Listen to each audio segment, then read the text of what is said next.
Et si vous êtes de bonne humeur, il y a juste un petit problème, c'est que là, pendant 3 minutes, il va falloir passer sur un autre mode, parce que c'est l'heure de Pierre-Emmanuel Barré. Alors lui, l'enthousiasme, c'est pas son truc, mesdames et messieurs. Pierre-Emmanuel Barré.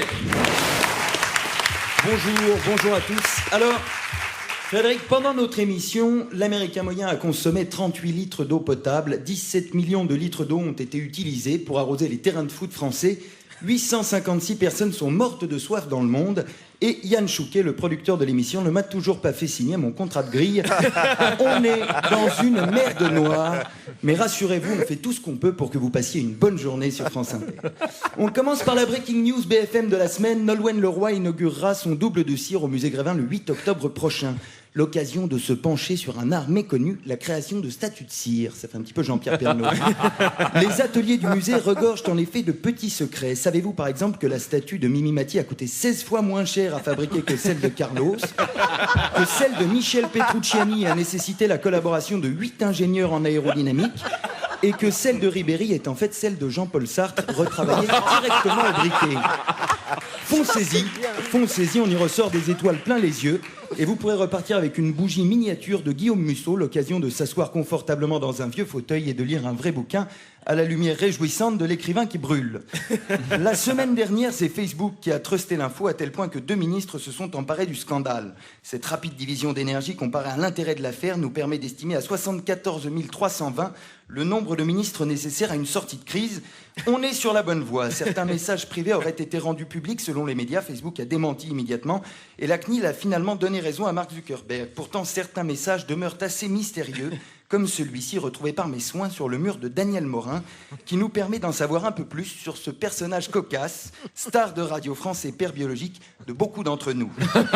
En 2009, probablement sous l'empire de l'alcool, Daniel écrit à un certain Richard L.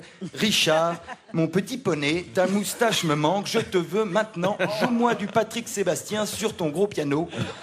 Un coming out musical qui devrait décevoir Daniel pas mal d'auditrices. Dans un tout autre registre, on pouvait lire sur le mur de feu Mouammar Kadhafi un message énigmatique daté de 2008. Si tu reviens, j'annule tout, signé Nicolas S. Puisqu'on parle de dictateur, sachez que c'est la Saint-François, l'occasion de souhaiter la fête à notre bien-aimé chef d'État. Moi, président de la République, je ferai en sorte que mon comportement soit en chaque instant exemplaire, raté. En effet, depuis son accession au pouvoir, François a reçu discrètement quelques grands pontes de la démocratie mondiale. On avait déjà beaucoup ri avec l'accueil d'Ali Bongo, infréquentable avant les élections, mais les gens changent, même les dictateurs. On se souvient aussi de la visite à l'Élysée du roi du Bahreïn, connu pour son amour du peuple, une moyenne de 60 morts par manifestation. Et pour ces arrestations d'enfants de 8 à 16 ans, ils sont officiellement 84 à attendre leur jugement dans les geôles du Bahreïn, tandis que 86 autres se plaignent d'avoir été torturés pendant leur séjour derrière les barreaux, un choix éducatif strict qui ferait passer Émile Louis pour Françoise Dolto. Le 20 septembre dernier, c'était au tour du très humaniste Ilham Aliyev d'être reçu par notre irréprochable président.